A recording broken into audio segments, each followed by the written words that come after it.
Hey guys, so welcome to this new episode. Donald Trump just finished his address to the nation, and let me tell you, I felt like I was listening literally to a campaign speech or message or so, because everything was about how great America is right now, how great his whole agenda and plan is working out. And I'm going to be commenting about some of the things that he was addressing and saying. Of course, as you can expect, as usual, Donald Trump literally lied left and right. He lied consistently about everything that was going on. The one big thing that was happening that I told you on my prior episode, today we had Tucker Carlson saying that Congress was briefed yesterday about the United States going into war with Venezuela, and that a congressperson told Tucker Carlson this morning that supposedly this address to the nation tonight was going to be about the fact that we were going into Venezuela and war was happening like already.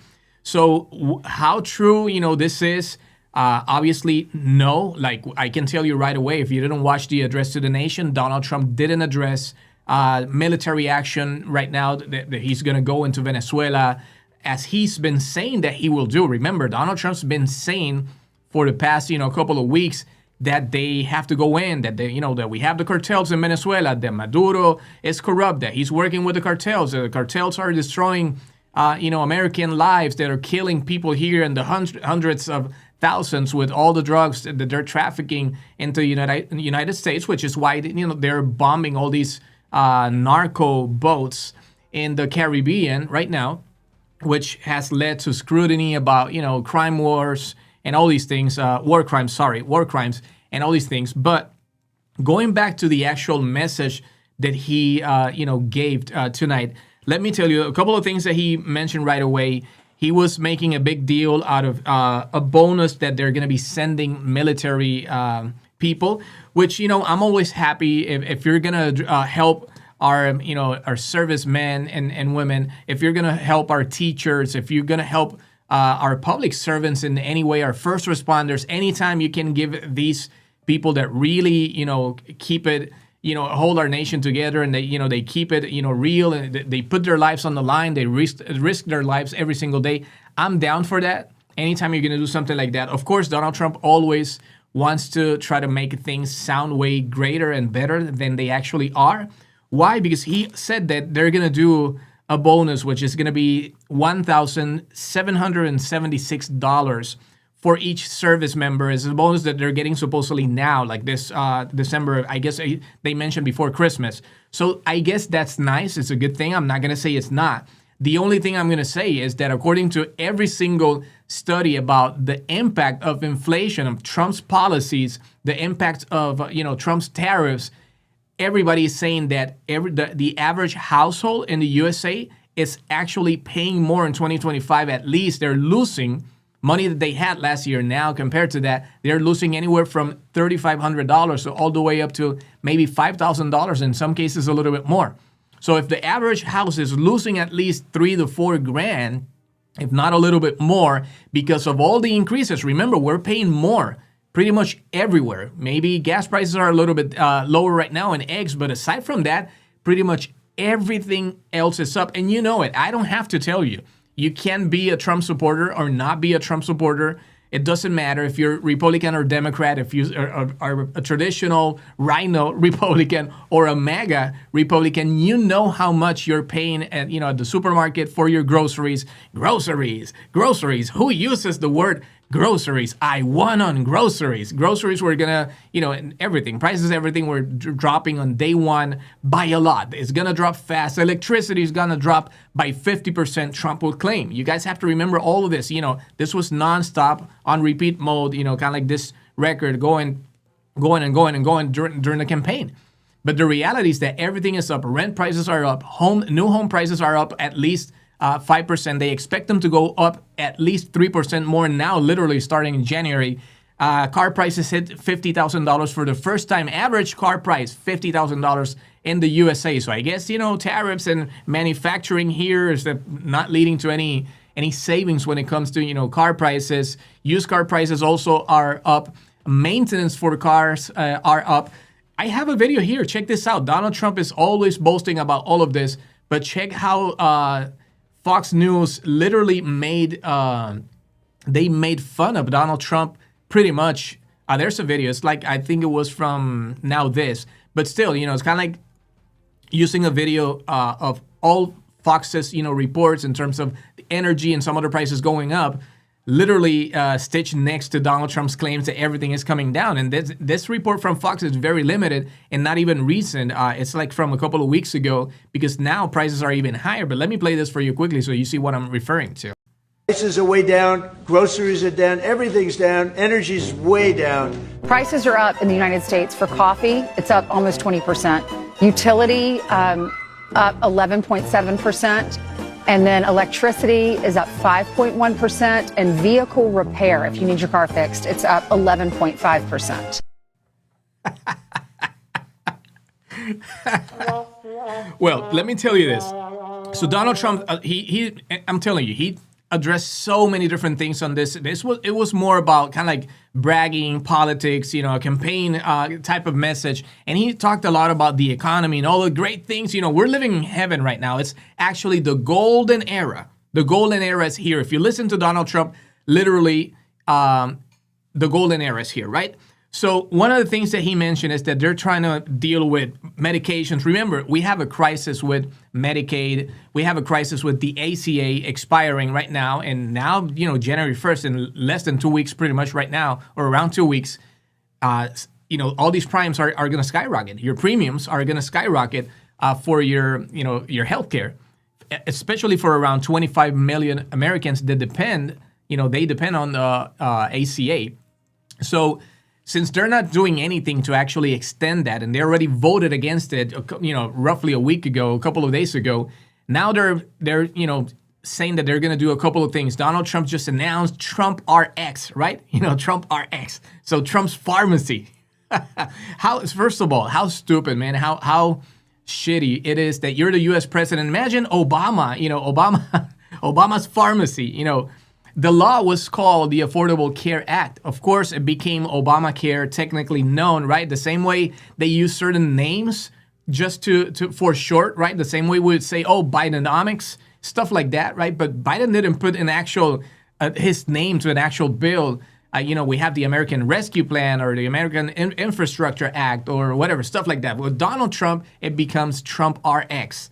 Yeah, we have Trump RX. That's what we're launching. And prices are going to be so cheap if you go through Trump's RX. And then, we're planning, we don't want to have the middleman. We don't want to have big pharma, like all the insurance companies especially. We don't want to have the insurance companies like taking all the money and, they are bringing in billions, if not trillions of dollars, and they're not helping, those who need it the most. So we want to send the money directly to people, to the American people, not to the insurance companies. And you hear that and you're like, man, that sounds amazing. We're going to get rid of the middle guy and we're going to send all the money.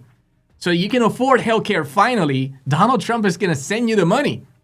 Well, so let me tell you a little bit how that works, because Donald Trump's style has always been lying, making all these super flamboyant and very exaggerated claims, but they are very vague. They lack details. Critics point out that Trump and his administration have repeatedly touted, huge drug price cuts, figures like 50% to 80%. Not even that. Donald Trump has been saying on the news, on Truth Social, every opportunity he says, prices are going to go down 500, 700%, 1,000%.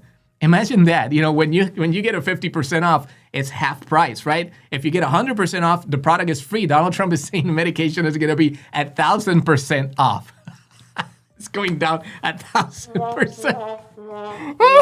I guess that must be, I must have missed that class, when I was studying. I must have missed that class of, MAGA math. 1,000%. Oh my God. But anyway, so they're always telling us about these huge price cuts that we're going to get. But the executive order and plan do not provide clear mechanisms for how those reductions would actually happen in everyday prices paid by consumers or through insurance. Experts have called the implementation strategy, totally unclear, and observers say it's hard to even evaluate if its real impact will be meaningful until more details are released. And this is one of the problems with Donald Trump that I always tell the MAGA crowd: you have to stop, slow it down. You're like, whoa, hold your horses, okay? Hold your horses. Why? Because you can promise anything. This is kind of like Donald Trump is always on campaign mode. Let me promise this. I'm going to say, oh, I just signed an executive order. Remember, a bunch of executive orders mean nothing. They're just a signature on paper, because some of these things actually need Congress to legislate. Donald Trump can't force, big pharma to lower the prices unless Congress gets involved. And MAGA has a short memory, but Donald Trump already did this same thing during his first administration. He signed an executive order saying the prices would come down. Nothing happened. Big Pharma took him to the courts. The courts struck it down. He had to pass a law. But Donald Trump doesn't care, because Donald Trump always wants to win everything in the court of public opinion. As long as I make my base, my MAGA base is going to go crazy and it's going to start posting, oh, here we go, these amazing discounts are coming, Donald Trump, this is another win, yes, this is why we voted for him. Nothing is happening. We just have a piece of paper with a signature that means absolutely nothing. But, they believe it. They swallow it whole, just like that. So he did the same thing right now. Let me just sign this executive order saying that I'm actually going to make prices fall, faster than Stormy Daniels' expectations the night she met Donald Trump for, a alleged sexual encounter. So anyway, the reality is that he claims this, but look at what happened. I told you in one of the previous episodes that Donald Trump did this, right? He created the executive order about medications and saving money and all of that, and supposedly going after Big Pharma.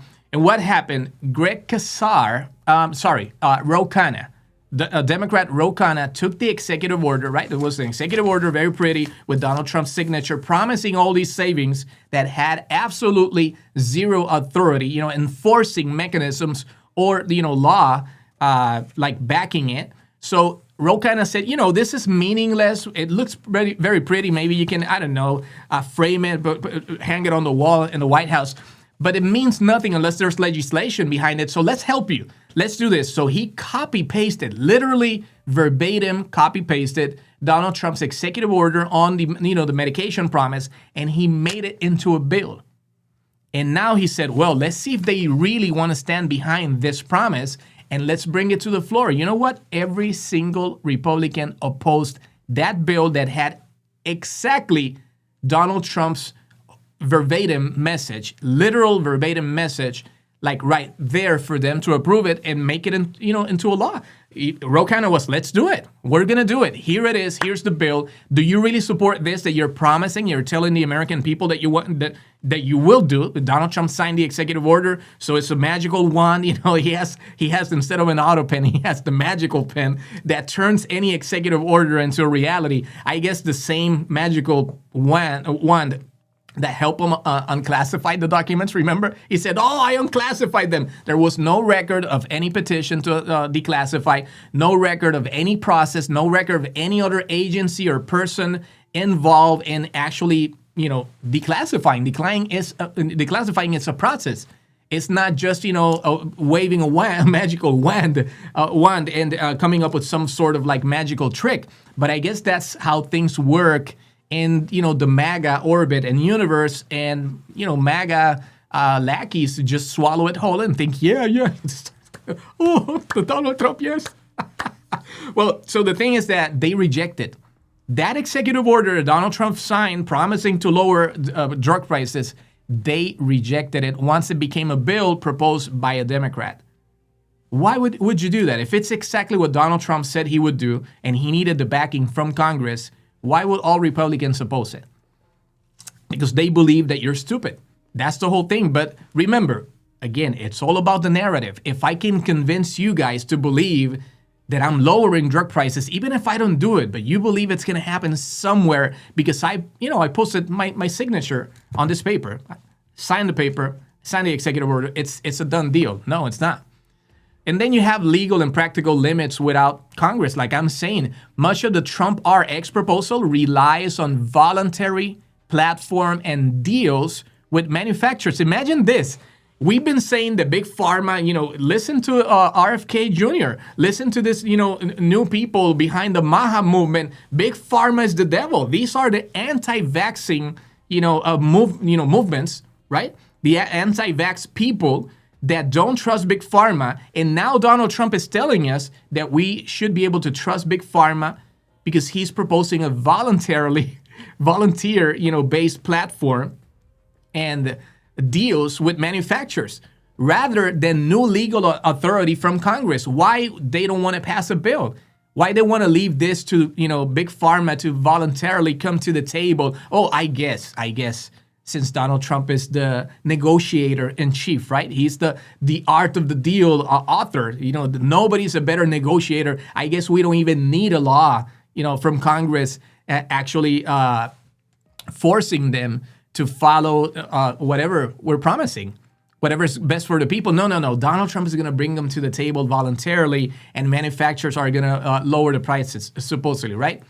So rather than new legal authority from Congress. So critics argue that the president simply doesn't have the power, and I told you it happened the first time around, he doesn't have the power to impose broad price controls in the private market without legislation. And past, most favored nation pricing attempts were struck down. This most favored nation thing is not a new thing. Donald Trump did it during the first administration. And it faced a lot of obstacles. It faced a lot of hurdles. They just couldn't pass it. The court struck it down.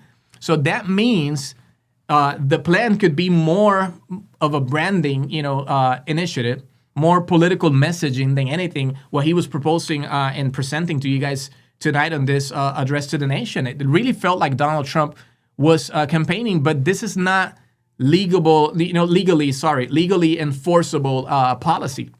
It is not.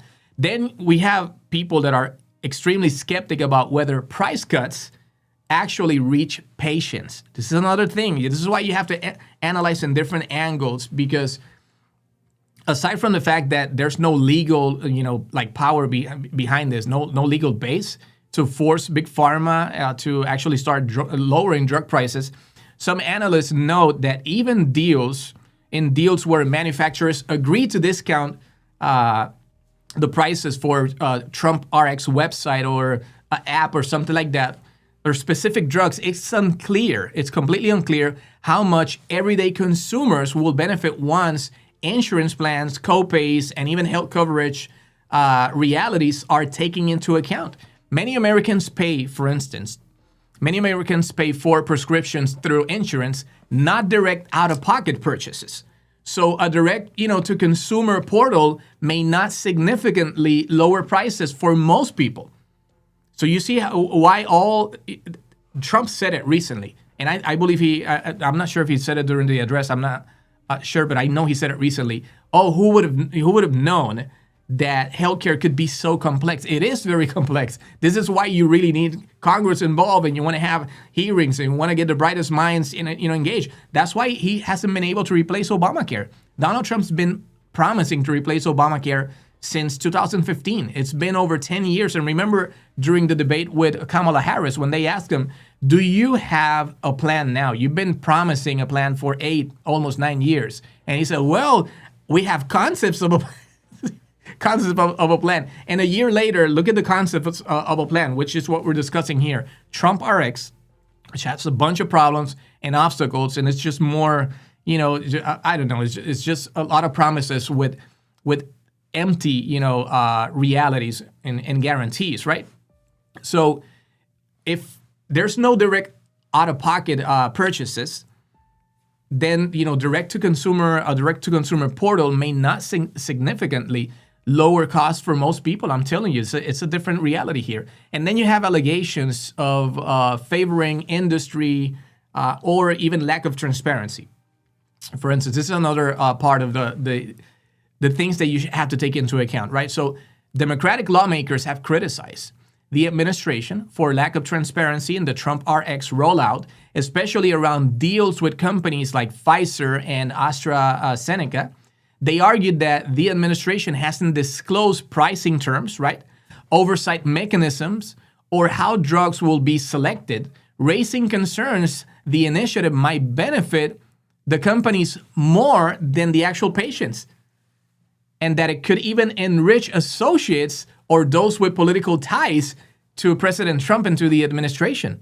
One letter specifically raised questions about, Blink RX, the tech partner in the plan, and connections to Trump's family investments, suggesting conflicts of interest, which, if you consider it right now, conflicts of interest are literally at the heart of this administration.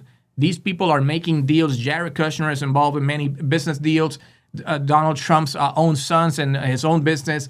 They are developing real estate projects all over the world, golf courses. And now they have this crypto business. And we saw how the Binance founder, CC, Changpeng Zhao, donated around $2 billion into the, Trump crypto, the Trump family crypto business. And magically, so absolutely coincidentally, he received a pardon too. Remember, that guy was arrested and processed and convicted for helping to finance terrorism and human trafficking and drugs and child sexual exploitation. And Donald Trump said that guy deserved a pardon. My God, it's such a shameful time that we're living in. And then you have to consider price reductions versus overall cost trends. A staff report from Senator Bernie Sanders' office found that hundreds of drug prices have risen. Look at this. Listen, MAGA world, MAGA crowd.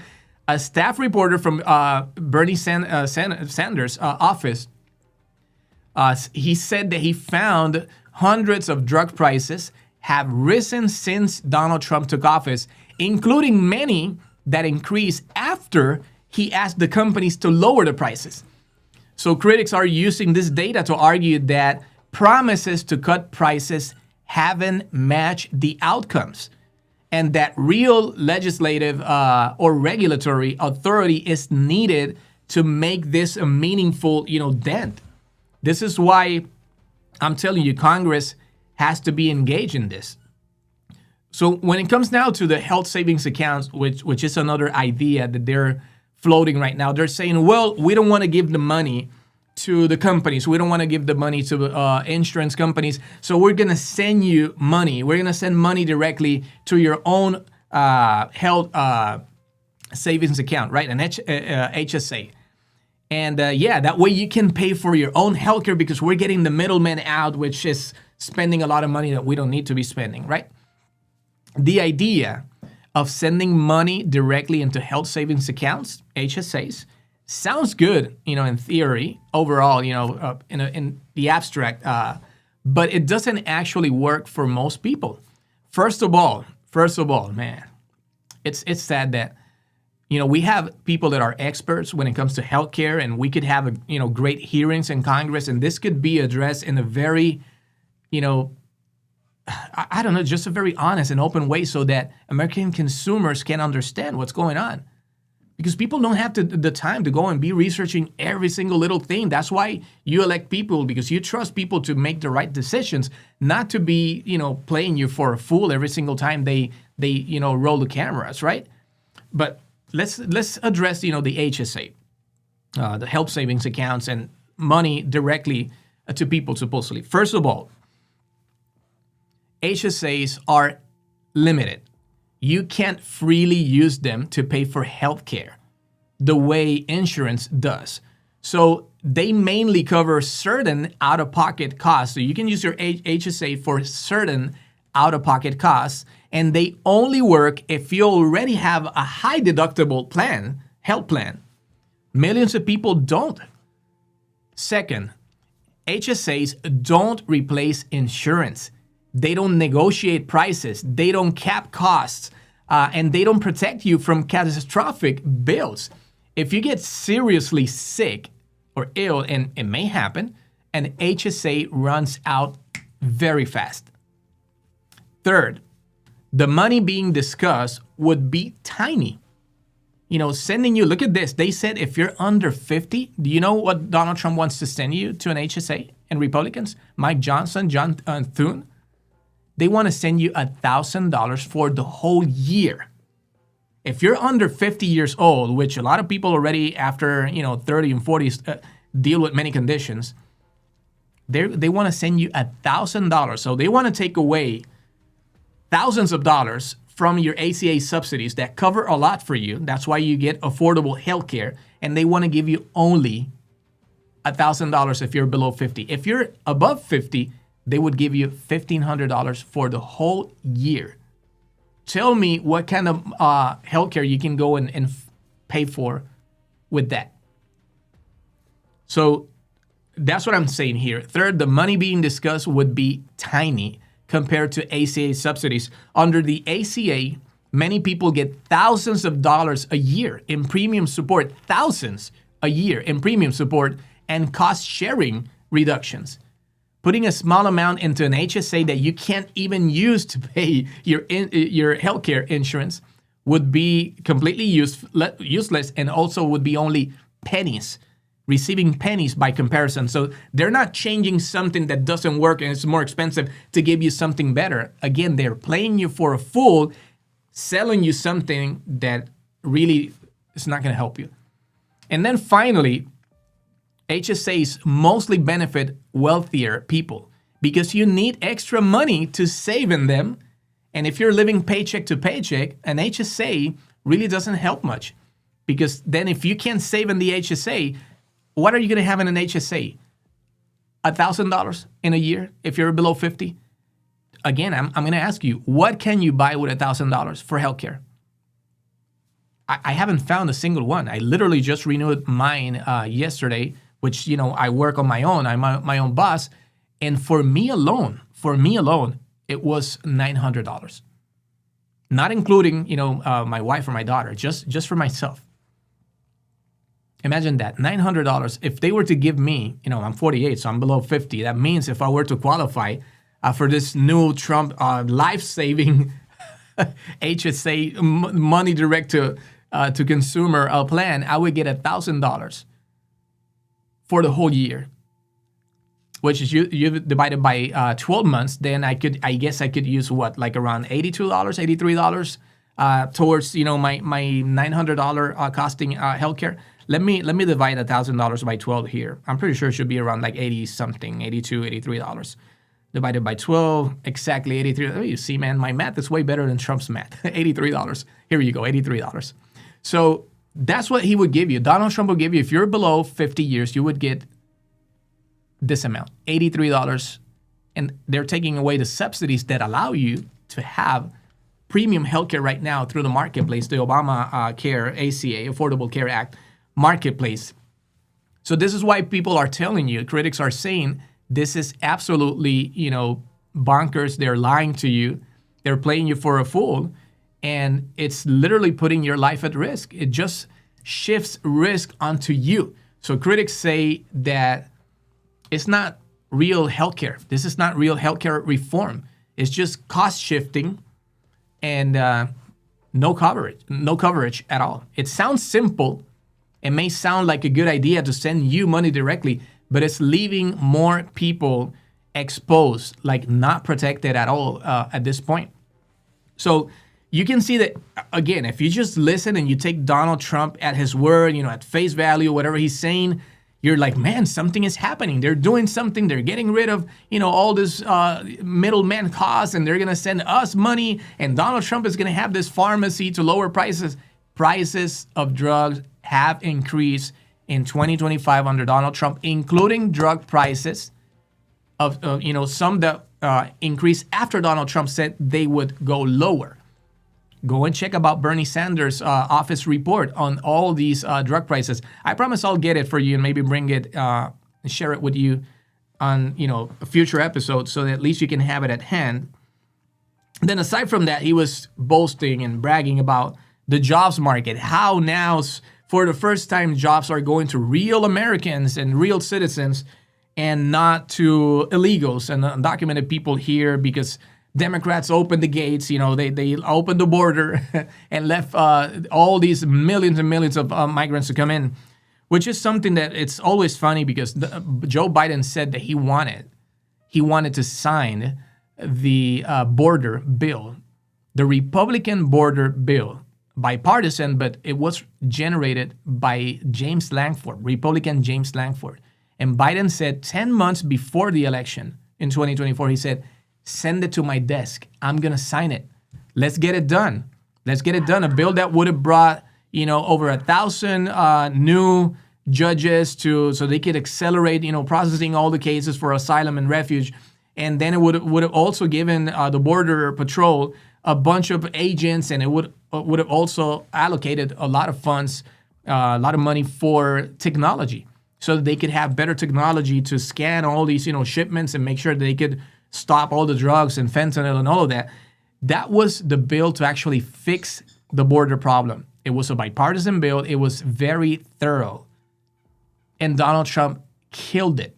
Donald Trump ordered Republicans to not vote for it. Don't vote for it. Don't pass it. I don't want Biden to do this in an election year. So spare me the bullshit about how dangerous, the whole situation is, that when you had the opportunity to turn it into a bill generated by a Republican, James Lankford, bipartisan, that was the most comprehensive and thorough bill, what they did, Donald Trump killed it, and Republicans folded and decided not to pass it. So don't tell me that Biden didn't fix the border, because when he wanted to fix it in a bipartisan manner, Donald Trump stopped that. So unfortunately for MAGA lackeys, you can't use that as an attack towards Biden anymore. If we don't have an actual comprehensive, thorough bill right now signed into law, it's because of Donald Trump. So whatever bullshit you want to talk about the border and about migration, put it on Trump right now. That's on Trump, because Biden was willing to sign it. And Donald Trump didn't confront him. But Donald Trump could have said, oh, I think you're bullshitting because you want the border to be open. So he could have said the opposite. James, send it. Send it. Let's see if he's going to sign it. But if Biden would have signed it, then it would have been a great win for Biden in an election year when he already had a ton of other great wins, bipartisan bills, 60 million jobs created, the best and most solid economy in the world, the fastest recovery post-COVID, market highs, record highs for the longest time, low unemployment for the longest time. But now, going back to this jobs thing, Donald Trump, I wouldn't have even talked about jobs. Donald Trump has lost 1.2 million jobs in not even 11 months yet, almost 11 months. 1.1, 1.2 million jobs since he came back to office. Biden created 16, never had a negative month. Donald Trump has been literally, killing the jobs market right now. Companies are not hiring. There's hiring freezes in many companies. Companies are not investing. Companies are downsizing. Why? Because the economy is very unstable. Tariffs, all these changes, it all depends how Trump's, just like state of mind is every morning, his emotions. He wakes up and he reads a tweet that he doesn't like. He reads some, some heading, some news website that he doesn't like. So he watches Fox News and hears some world leader saying something he doesn't like. Automatically, that's going to mess up the business landscape, because now he's going to want to retaliate and come up with some new tariffs just because, Canada said something or whatever, some other country said something about him and he doesn't like it. So companies can't have a stable plan. Like they're planning on building maybe something or importing or exporting, and everything changes overnight just because we have a very, very fragile and childish president who just can't take a joke. He can't take criticism. Everything is personal. Everything is about going to war. The only way he knows how to deal with it is just, attacking people, and then going to his tariffs that have literally destroyed, the job market. And then he claims about all these people coming here and taking Americans' jobs. If a person who comes to the United States who barely can speak English, in most cases, they don't even have, not all, many of them are highly educated, but we do have many that don't even have a lot of, education. They don't have maybe high school, but no college. So they come here, they don't have a college degree. They can't even speak English. And you're telling me they're taking away your jobs? I think the failure is not letting the people in. I think the failure is our education system. What are Republicans doing to help their people? Go and look at the stats. Red states, they're the worst at everything, infant mortality, maternal mortality. Go and check education. Go and check income. Go and check crime. They have the worst stats of all the states around the nation. It's red states. So something is just not adding up when it comes to that. And then you're talking about construction jobs, which most Americans don't want to deal with. You're talking about, cooking and, the restaurant business, being a waitress or being just, somebody who's in the kitchen cooking. Most Americans don't want that job anyway. You're talking about the cleaning, industry. Most people here in the United States, Americans don't want to even touch that. You're talking about agriculture and farm work, hard work with little pay and little benefits and a lot of physical activity, exposed, in the worst conditions, very cold, very hot. Most Americans don't want those jobs. This is why the agriculture sector is literally collapsing right now, the farming sector. Why? Because they are having a jobs crisis and, how you call it? I'm missing the word right now. Employees crisis. They don't have the employees that they need. They're leaving because most of them used to be, in some cases, undocumented. And even many of them that are here legally, they're scared. They don't want to go out. They don't want to work. They're changing. They're barely going out, which is affecting a lot of industries too. So they're not only losing because their exports have completely vanished thanks to Trump's tariffs. That's why he destroyed the farming industry. Now that he says he's going to give them $12 billion, which barely scratches the surface to save them, to rescue them. But then on top of that, a lot of them don't have right now the people that they need, the staff. Precisely because of ICE and because of all these very aggressive policies. And then Trump said a couple of months ago, we're going to help the farmers. If you're here and you're helping the farmers, then, we're going to help you. We're going to help you. But then we're going to help you. We still are going to deport you and then ask you to supposedly come in, the right way, which is going to be what? Imagine deporting millions of people that were working in the farms and telling them, go back and you have to find a way to come back. And to find a way to come back is right now you go back, and if you're going back to Venezuela or many other countries, you're completely blocked. They already blocked like 19 or 20 countries. 100% blocked. You can't even request asylum or refuge. You can't request a green card, nothing. So unless you're a white person or a white person with money that can buy a $5 million Trump VIP green card, gold card, whatever bullshit he's calling it, you're pretty much screwed. And that's what's screwing our farmers right now. And then you have the lumber industry. Republicans have just said that they need another rescue package, another incentive to now rescue the lumber industry. Why? Because the economy is so messed up. Houses are not selling. New homes are literally completely stuck. Developers are not developing. They have a bunch of permits and they are not developing. And new permits, they're not asking for new permits. Go and check the permits list. It's a complete 100% absolute decline. Why would they be building if they're not selling the new home, the new homes inventory that they have right now? And prices are skyrocketing when it comes to that too. So then if you're not building, that means people are not buying, lumber, the wood. So now they said they also need a rescue plan for the lumber industry. So it's a disaster. If you really start looking the stats and industry per industry, then you check the auto industry. Automakers, American automakers are saying that they have been losing at least billions of dollars every single quarter because of Donald Trump. Billions of dollars every single quarter because of Donald Trump, American manufacturers. What do you think that means when auto manufacturers are losing billions of dollars? That means less benefits for employees, less opportunity for them to grow and to invest. And Donald Trump, companies are flocking, they're running to move all production to the USA. We've seen the numbers and we've seen the studies. Do you want Apple to manufacture your iPhone here? You want your iPhone to cost $3,000, $3,500, $4,000? Really? It's going to be double or triple the price. And the same would happen with cars. It's just not doable. It's not doable.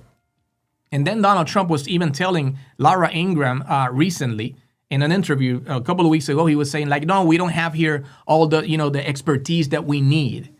So you have to make up your mind. We have the expertise here and we are able to bring all those plants and manufacturing, companies here into the States when you're admitting in an interview on Fox News that we don't have all the professionals, all the bright minds that we need here?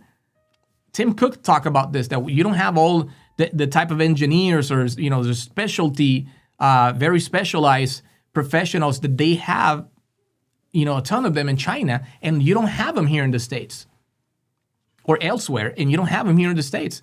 And Donald Trump literally just admitted that, and I'm pretty sure it was with Laura Ingraham roughly like 2 weeks ago. So it's a lot of contradictions, but all I'm saying is, he claims that he's done a great job with the jobs market right now, and that's not happening. He lost a 1.2 million jobs, which is the same average he had the last time. Remember, Trump left with 3 million jobs lost. He left in 2021 losing 3 million jobs, which if you divide it by 4 years, it's an average of 1.333, 1,333,000 jobs lost every single year on average. And people will claim, oh, that was because of the pandemic. He's the greatest job president, but the pandemic, hit. So that's what they're saying. But the reality is that now he has no pandemic and he has lost the exact same average that he lost per year the first administration, during the first time around.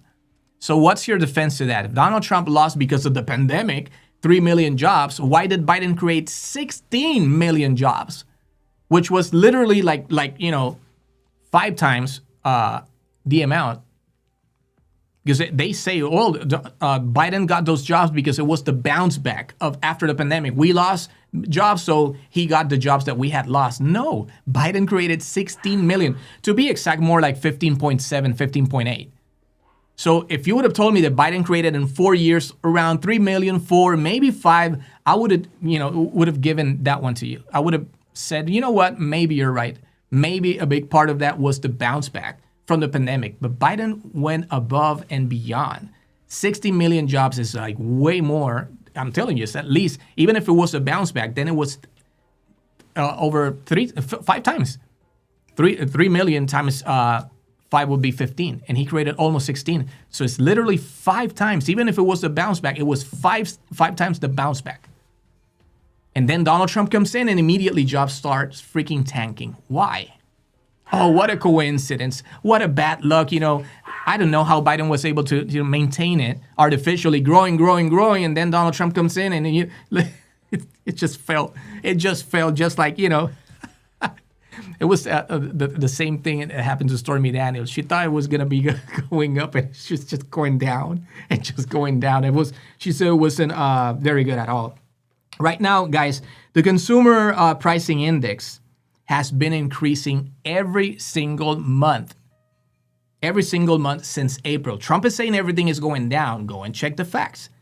CPI, Consumer Price Index, has been increasing every single month since April. And like I said, pretty much everything is up. Only, you can say, eggs and maybe gas prices. And gas prices, the president has little to nothing to do with gas prices. These are very complex dynamics in terms of, offer and demand, in terms of production, in terms of, OPEC's own decisions, global dynamics. There's so much that goes into it, and there's so little that a president can actually do to control gas prices. Gasoline right now. So if you check oil prices, but then you go and check liquid gas and check what's going on with heating and how that's increasing energy prices by anywhere from 8% all the way to 18%, depending on where you are in the nation and what's going on, then you're going to see that that's a very different narrative than what Donald Trump is telling you. And according to Donald Trump, starting in 2026, he said energy prices, electricity and energy prices would fall 50%. So that's in 2 weeks. Keep track of it to see if in 2 weeks you're going to start watching your video. Your bill and your energy go down by 50%, because I don't think that's going to happen. And then you see unemployment. It was just announced that unemployment is up to 4.6. In September was 4.2, and now it's 4.6. So, of course, if you're losing, you have this whole bloodbath when it comes to jobs. You're losing all these jobs. Of course, unemployment is going to be up. That's why they didn't want to share the October's report, jobs report, and even October's inflation report. They hid it. Why? Because it's awful. It's bad, and we know it's bad. Because ADP and other independent, third-party sources are reporting what's going on with the jobs market, and we know they're losing jobs like crazy. So I'm going to wrap it up, guys. I just wanted to address some of these consistent, everyday, same bullshit type of lies that you hear from the Trump administration. You hear everything is great. It's the golden era. But at the same time, you have them promoting this narrative of austerity. Now we have Fox News saying that we have to start talking about austerity. Let me see if I have that video here of austerity. Check this out. Here it is. What is interesting to me is this Investopedia stat that 26% of Americans are living beyond their means. We talk about government spending. We talk about government overspending, not being able to rein it in once it's gone too far, and how that starts to build upon itself a little bit like a snowball until it's, finally gotten somewhat out of control. The Trump administration has wanted to dial that back, but then politicians on both sides of the aisle start to freak out and they say, no, you can't take away some of the stuff that you've given to people. That also translates into Americans and consumers' lifestyle as well. We never want to use that word austerity. We heard that in Europe when things were going haywire in Greece. Nobody wants to talk about austerity or cutting back, but whether it's Biden inflation at 9% or a slight increase that you're seeing from tariffs, we know that prices are higher. We've had to live with that for some time. So I'm surprised that people aren't adjusting. I'm surprised that people are using so much plastic when they know that credit card interest rates are something like 23% for the average consumer. I don't understand where the system has failed people in understanding that you're not entitled to having things, and that when times are tough, whether it's because of the conditions, economic conditions around you, or maybe in your personal household as a result of something that has happened, why you can't pull back. Brian, I want you to. So there you go. You heard this is a current narrative. This is a current idea going on that they're talking about how a big part of the crisis is not because they are doing a bad job, but because the Americans are mismanaging their budget, mismanaging precisely the money that they have in credit cards, and they're supposedly wanting to buy things that they don't need, luxury. But the reality is that when you see the reports from credit card use, people are using credit cards to pay for groceries, for rent, for their phone bill, for food, stuff like that, because that's what they're doing. It's like 95% of what they use actually goes to pay like their everyday basic expenses. So it's not like they're traveling. It's not like they're buying watches and iPhones and all these like jewelry, like luxuries. That's not the case. But now all of a sudden, when Donald Trump is telling us that we are in the middle of this golden era, like you should have a lot of money because wages are up and gas is down and everything is down and prices of everything are falling. All the prices are falling. So that means that you should have more money to spare, more spare change, right? Now I should be able to afford a second car. Maybe I should be able to afford a bigger house or a new house, or to finally buy a house, because, you couldn't buy a house and you couldn't barely even buy a car during the Biden unaffordable economic crisis, right? So now under Donald Trump, the golden era is here. But at the same time, you have these people trying to justify. And why they do this, guy? Why they do it, guys? They do it because they know that even MAGA Republicans are not buying Trump's bullshit. They know they still have to defend them because, I voted for him. I don't want to tell people, yes, you were right, I was wrong. So they have to play along. They have to pretend that everything is great, even though, deep down, they know that's not the case. But they're not going to admit it because, they're not humble. I have no problem saying, Biden dropped the ball. Biden could have and should have done a much better job on the border. He didn't. He waited. In my opinion, Biden did, let's say, I call it too little, too late, because even though, he tried to deal with the border and they had some initiatives, he didn't, they didn't have the same mindset that he had during the election year. During the election year, he said, bring me the Republican border bill. I'm willing to do it. Let's do it. But why not do that at the beginning of the term? Why not be very, very aggressive with the border starting out? You know that's the main area where they're going to try to get you. So just, be bold about it. Right out the gate, be bold about it and create a bipartisan, create a task force. Create hearings. Have Congress do hearings and bring people in, the brightest minds and do, a big deal about it.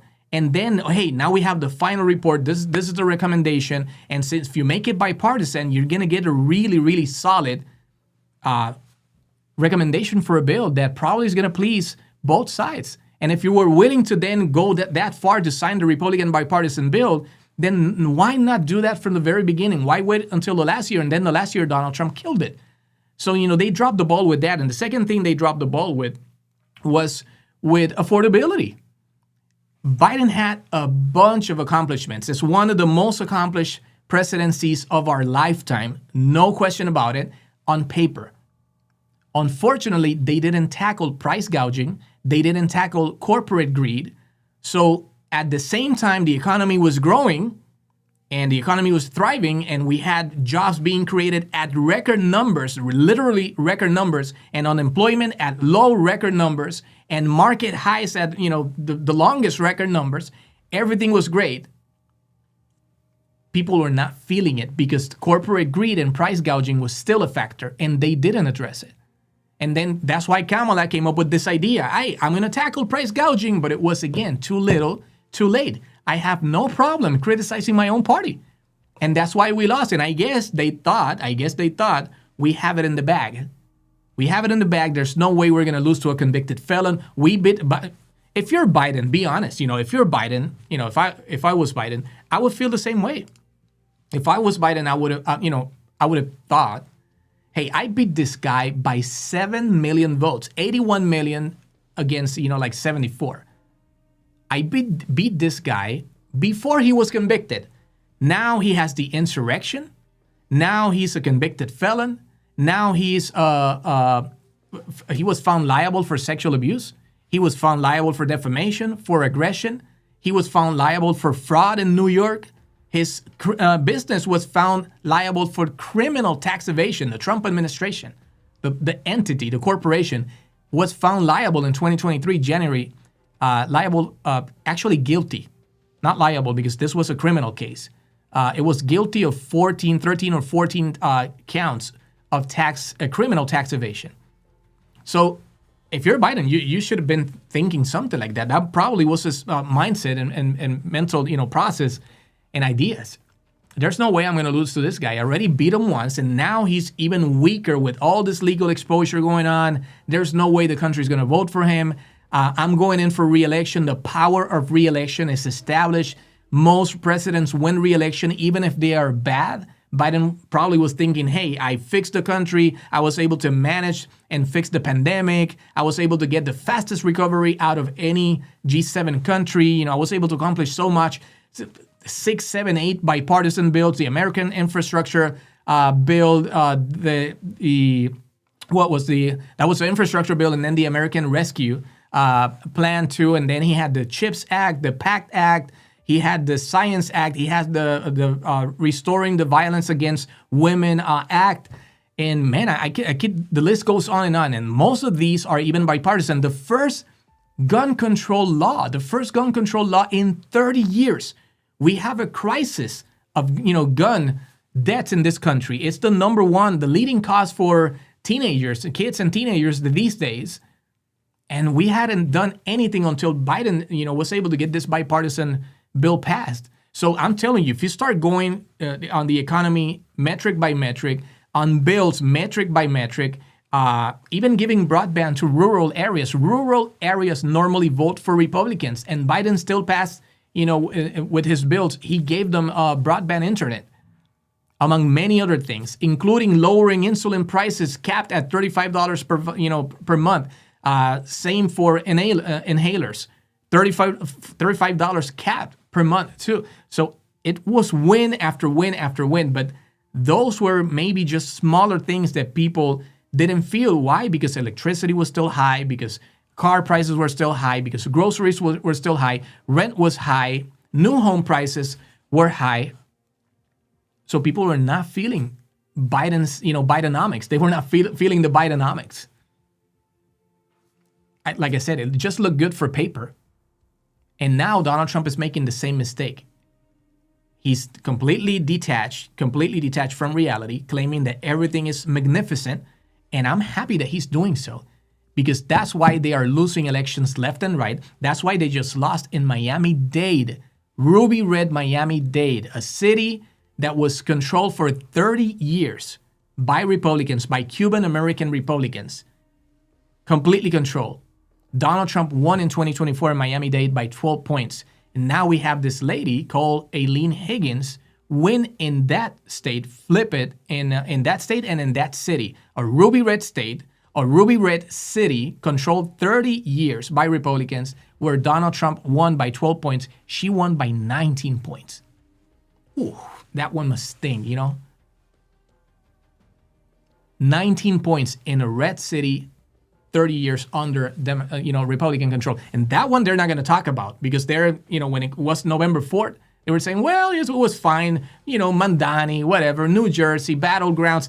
These are not red states, but they wouldn't tell you that Georgia had some of the seats in their state legislature flipped too in a red state. But they try to brush those off and say, no, it's not important, not relevant. They went as far as saying, they were so desperate that they went as far as saying that Florida all of a sudden is a blue state. Maria Bartiromo in Fox News said that it was a blue state. I hope I have, I'm not going to have it here. I don't have it here because it was, well, I can bring it for you. Let me go to my channel. I'll just have to open my own channel and play it directly from my channel. So just give me a quick second. I want you to hear Maria Bartiromo saying that Florida wasn't meaningful, the losses, the political loss in Florida and Miami-Dade wasn't meaningful because those are blue states and blue cities. And I'm like, when I heard that, I was like, what the hell are you talking about, Maria Bartiromo? What the hell are you saying right now? This makes no sense. Florida, of course, is not a blue state, and that wasn't a blue city. It was a stronghold for Republicans for like 30 years, like I said. Okay, so here I am and live. And now let me just create this little thingy here so you can share this screen, and let me play this thing for you. Other places like New Jersey, we shouldn't be surprised that the Democrats won those races. These are all blue states and cities, so it's no surprise there. What is check. Hey guys, so Trump is panicking about affordability, and Fox News is coming to the rescue. Here is Maria Bartiromo of Fox News saying that Florida is a blue state too. This was completely out of the blue. When I heard this, I was like, wait, what? These people are so desperate right now to try to rescue and save Donald Trump that they went as far as saying that Florida is a blue state. So take a listen. Let me just switch here quickly to the video. People are frustrated with housing and the price of homes. People are frustrated with certain food items. But there are a number of things that President Trump has already been incredibly successful doing. So when he says this affordability issue is a hoax, he's right. He's basically talking about how the Democrats have taken this word affordability and used it as their calling card for the 2026 elections. They think that these Democrat wins that we just saw in Miami, in New York City, in other places like New Jersey, we shouldn't be surprised that the Democrats won those races. These are all blue states and cities, so it's no surprise there. Really? What is a surprise is that after all of these listen years to that again. In other places like New Jersey, we shouldn't be surprised that the Democrats won those races. These are all blue states and cities, so it's no surprise there. What is Oh my God. These people are so desperate right now. They are so desperate to downplay the economic crisis that they rather say Florida is blue. It just went blue. Florida just went woke before admitting Americans are tired of seeing the rich and the... Okay, let me stop that. So there you go. They're going as far as claiming all of a sudden that Florida is a blue state because they don't want to admit that Republicans are turning against Donald Trump right now. And this is why Not only Democrats are winning in blue states or battleground states, they're winning comfortable by an average of 15 points right now. Imagine that, an average of 15 points right now. And then we saw Miami-Dade. This is why Jesse Waters and Sean Hannity said at Fox News, they said, I think we're going to lose. We're definitely going to lose the House. After what they saw in Miami-Dade, in Florida, Fox hosts that are super loyal to Donald Trump said, we're pretty much in deep shit. We're going to lose. We're going to lose the House, at least the House, if not more. I hope they lose the Senate too, because, obviously they have mismanaged the country so badly since Trump took office. There's so many things that are, violations right now. And I'm going to tell you, if you're listening right now, it doesn't matter if you're a Republican or not. Right now, what we have is not even Democrats versus Republicans. Donald Trump is not a Republican. Keep that in mind. Donald Trump is not a Republican. This extreme MAGA Project 2025 bullshit is not Republicans, traditional Republicans. It doesn't represent the traditional Republican. This is more about extremism. It's dangerous. It's about autocracy, dictatorship. Donald Trump is changing everything in a way that is very, very, very concerning. And I'm telling you, a lot of people warned about this. Let me bring a video before I leave. I remember I saw an interview by CNN. It was Caitlin Collins interviewing. This is his name. Its name is just it's escaping right now. One of your it was a presidential candidates for Republicans. Let me find this. I know I have this video here.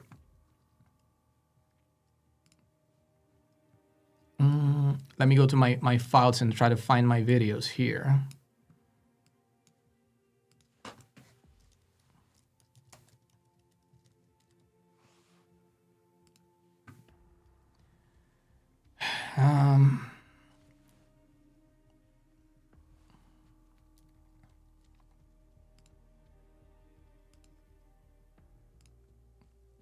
Let me find the name online because right now I forget the name. My God, I can't believe I forgot his name. Mitt Romney. I'm like, it's like Bill. No, it's not Bill. It's Mitt Romney. Mitt Romney. Okay, let me search by Mitt Romney now, and I'll find it. So Mitt Romney in my database. And that way I can play the video for you guys. Let me see. And I hope this is translated. I hope I have the original. But her argument... Okay, so I have the original here. Now let me come back to the software and create just a quick page here so I can drop the video and you can hear it. Mitt Romney literally warned the whole country in terms of what was going to happen, what was Trump going to do if he was able to make it to the White House, how even foreign relations, everything was going to be so bad that he said that he would not support him and he would rather support probably Joe Biden at that point. Check this out. But her argument and what she told your constituents today is that if Trump's the Republican nominee, your party is going to lose the election. Do you agree with that? Yeah, I don't necessarily agree with that. That's a good campaign line, I'm sure. But so you think he could win? Oh, sure, I think he can win. I mean, today it's kind of a toss-up. But if the election were actually held today, I think he'd probably win.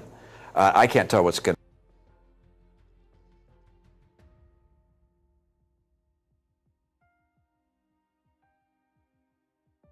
happen over the next 9 months or so. But what does it mean if he does win? Well, a dramatic change in our foreign policy. I think the people around the world say, okay, America is no longer the leader of the free world and the arsenal of democracy. It's not the shining city on a hill. It's now an isolated island. There's some things, by the way, Donald Trump does better than Joe Biden a lot. Joe Biden has made extraordinary mistakes. On the immigration front, it's embarrassing how bad he's been. Yeah, I know you care deeply about the border and... So he's made it terrible, and Donald Trump did a lot of smart things when he was president.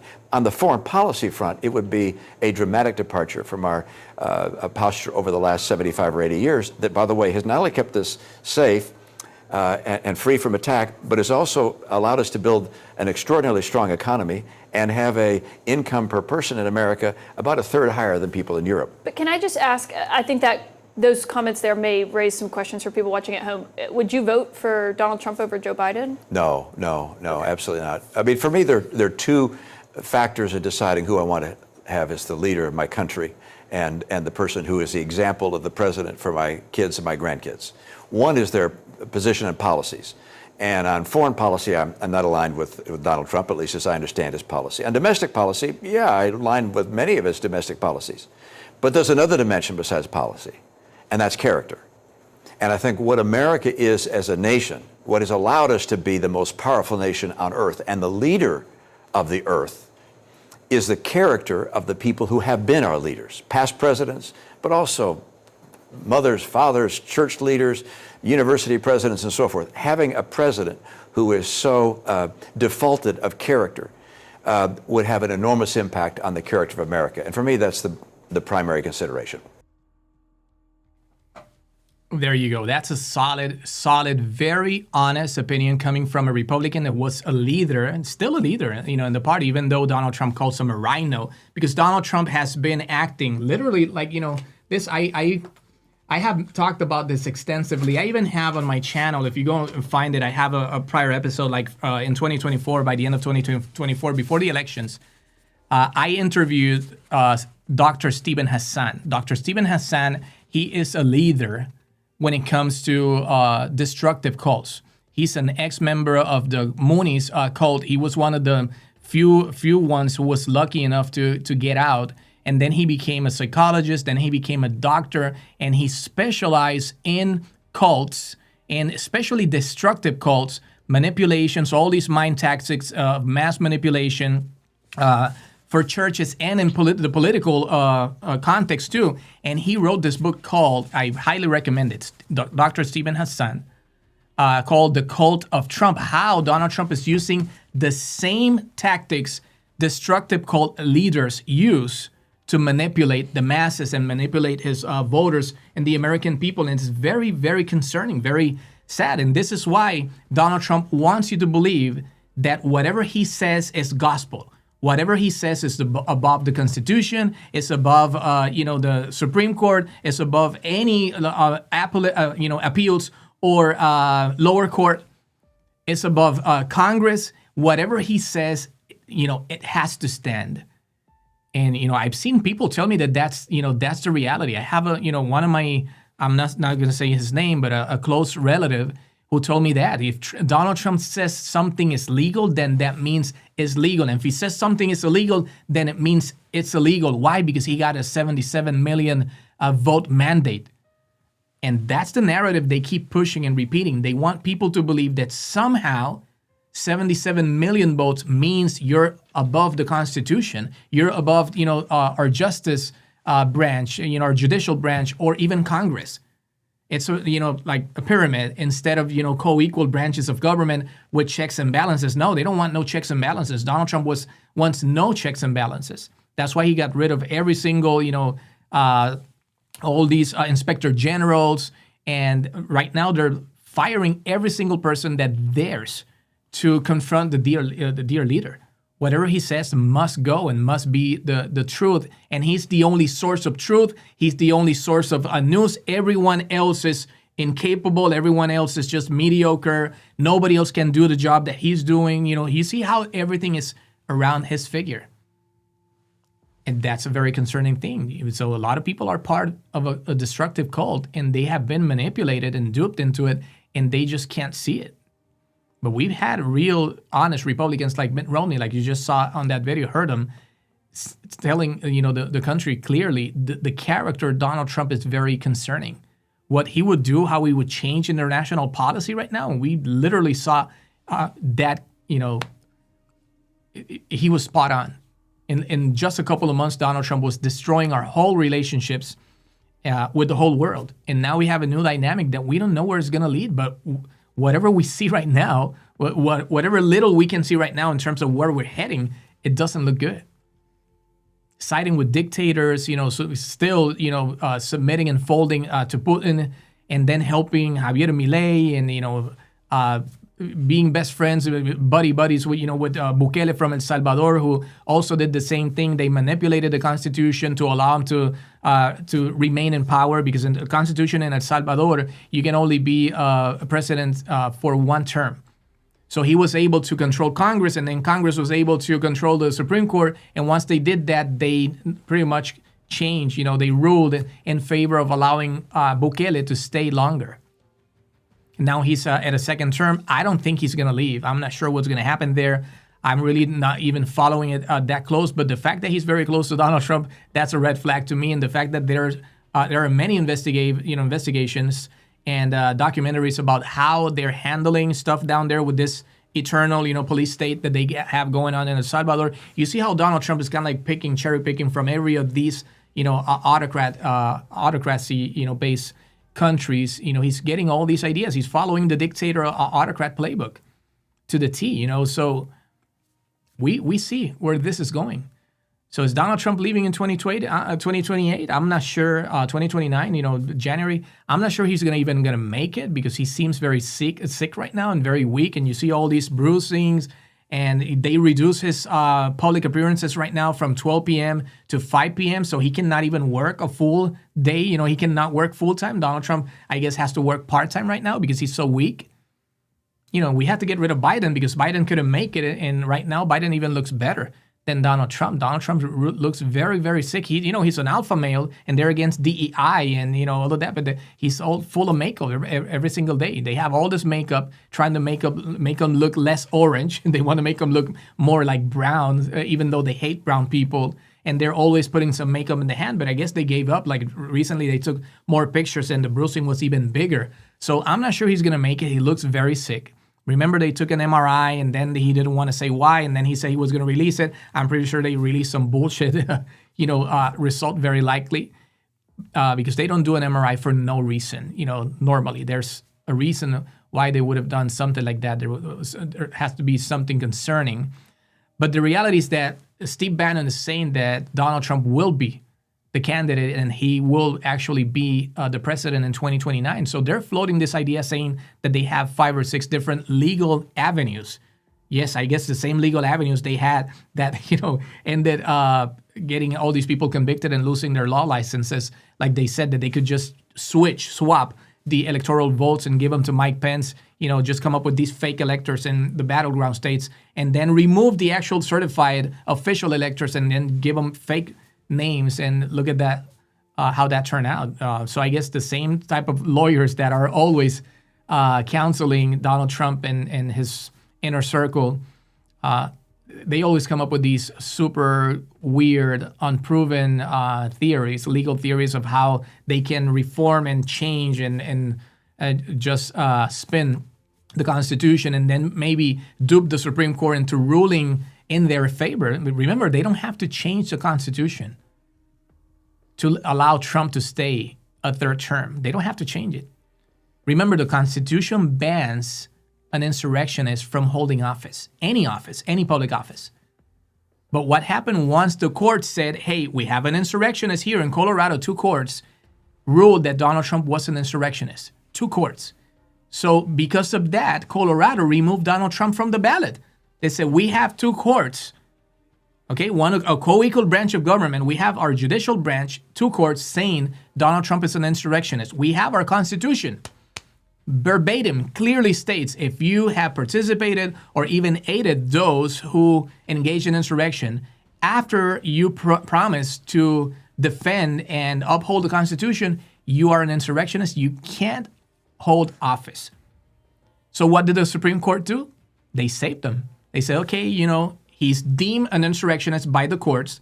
The Constitution bans insurrectionists from running for office. What did the Republicans do? Did they change the Constitution? No.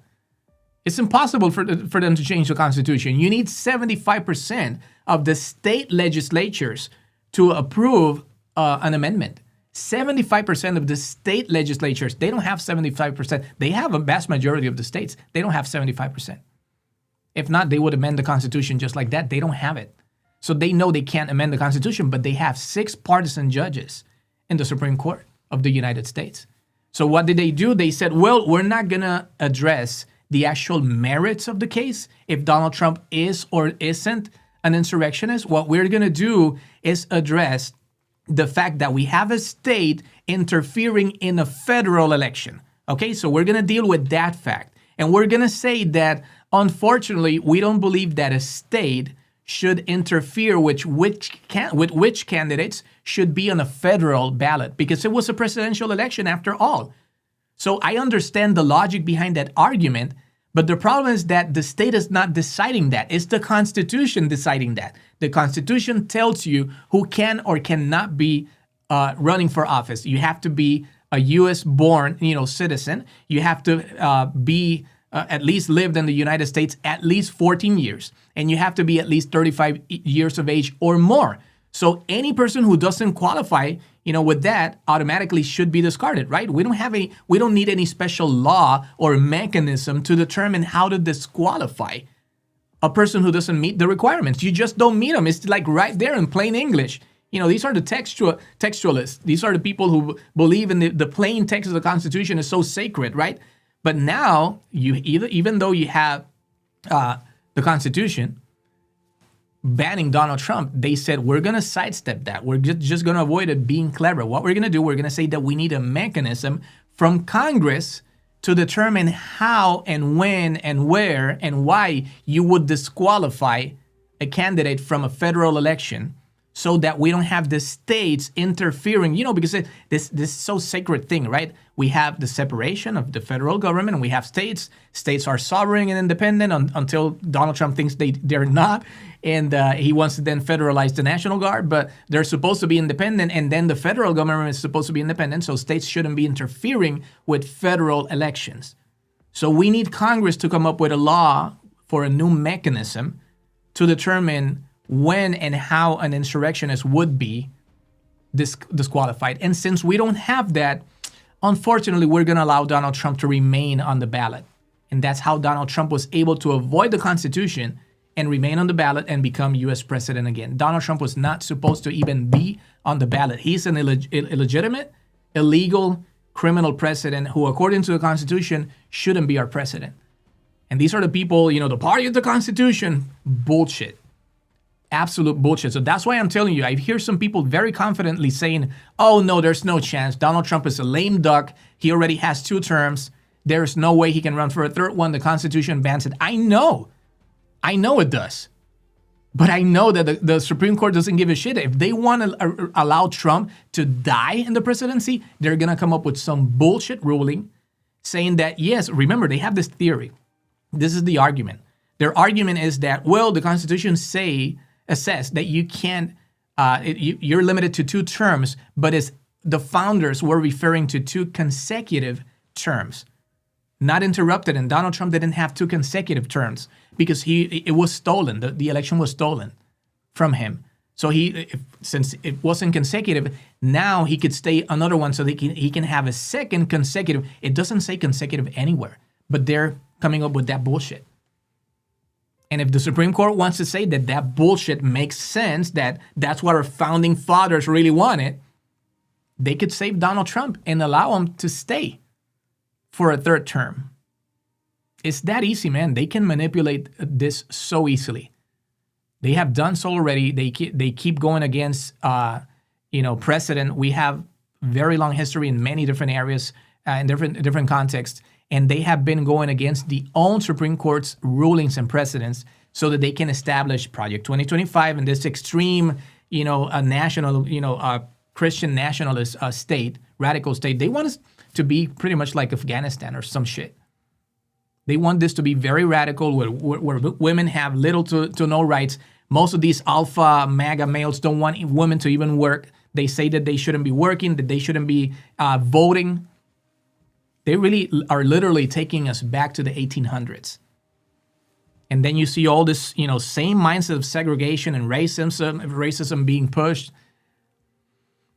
It's so clear, man. I just can't understand why people who call themselves Christians and that have a basic education and know a little bit about history can't see what's unfolding in front of their very eyes. And not only unfolding, how they're being duped and sucked into it and being complicit. So again, I'm going to close with this. This is not about Republicans versus Democrats. Right now, this is about Donald Trump and an extreme MAGA, very, very little movement against the whole United States, against the Constitution, against federal law, rule of law, against our liberties, against migrants, against everything They want to hold power. They want to concentrate power. They want to weaken every single institution. They want to weaken our media system. So open your eyes, guys. I'm gonna let you with that. And I want to thank you for tuning in, for joining. There's a bunch of very interesting comments. I wish I could stay a little bit longer, but I have to go and work with some other things right now. I promise I'll be back tomorrow with more news and more political commentary. And please, if you like my content, if you made it this far, like and subscribe. Help me grow this channel. I have a Spanish podcast, which is my main podcast. I've been working with Brian Tyler Cohen for the past roughly 3 years, and helping him to translate, all of the content from his English channel into his Spanish channel. He has a YouTube Spanish channel. Please support it. It's called Brian Tyler Cohen Español. If you speak Spanish, or even if you don't, help us. If you believe this message is important, we have to get this out to the Hispanic community, because this is a very, very big voting bloc in the USA. And fortunately, I'm so happy to see the new polls are showing that Hispanics are turning away from Donald Trump. They believed them, they bought what he was selling in 2024, and now they're seeing their family members and friends, everybody suffering, how even people that are here legally, people that came here legally, people that are requested through the app, what was called, I forgot, BP whatever, BP1, whatever the app was called, or they actually requested asylum at a port of entry, and they were in the whole process of getting their court hearings and paperwork situated so they could just stay here and do things the right way, which is what Donald Trump claims they want to do. But you see how they keep abusing and deporting even citizens, kids that are citizens with cancer, or destroying families, pulling people out of court hearings. They literally pulled people from a green card ceremony. They pulled them at the ceremony. They pulled them out. They didn't allow them to finish the ceremony. Imagine they're getting that far. People that have been here for years, that's an expensive and difficult process. Imagine you being at your ceremony thinking, man, I'm finally making it. This is happening. And, amid this whole crisis that we see, at least I'm going to be fine. Maybe I'm going to be able to now finally help my family and be a little bit safer. They pulled them out of the ceremony, So all in all, I'm happy that Hispanics are finally, opening their eyes and realizing that Donald Trump is all about talking a big game and saying that he loves, blacks, that he loves Hispanics. But then the first thing he did when he won was to sign an executive order banning Spanish from every single government website. So yeah, I love Hispanics so much that I want them to not understand what the F is going on with their government. It's such a basic thing. You have many companies that have tons of languages sometimes on their website, at least Spanish and English, and sometimes one or two more of the most, popular ones. Donald Trump, he's like, no, I don't give a shit. Take it away. We don't need no Spanish here. And, all that bullshit. And then, of course, everything like kidnapping and sending people to third world countries and denying due process and fooling the courts, playing around, jerking around with the courts, lying to the courts. I'm happy to see that. So that's why Brian is doing that job. Is translating his content to this Spanish podcast. It's called Brian Tyler Cohen Español. Please support the channel. Even if you don't understand Spanish, just go subscribe, like a couple of videos, And my Spanish channel, this is my main podcast, is called Aranzamendi Podcast Español. I've been doing that one for around 2 years now, and that one is doing really good. It's growing a lot. So now I decided to just share a lot of my content also in English. I prepare many of these podcasts for Spanish, and they're really well documented, very good information. So I'm like, I might as well just start sharing this on my English channel and be a little bit more consistent, because I barely have time. So when you see me here, I'm really trying to make an effort to use some time that I shouldn't use so I can share some of this with you guys too. So thank you so much. Please like, subscribe, leave a comment. I promise I'll respond later. And I'll catch you guys on the next episode, okay? So take care.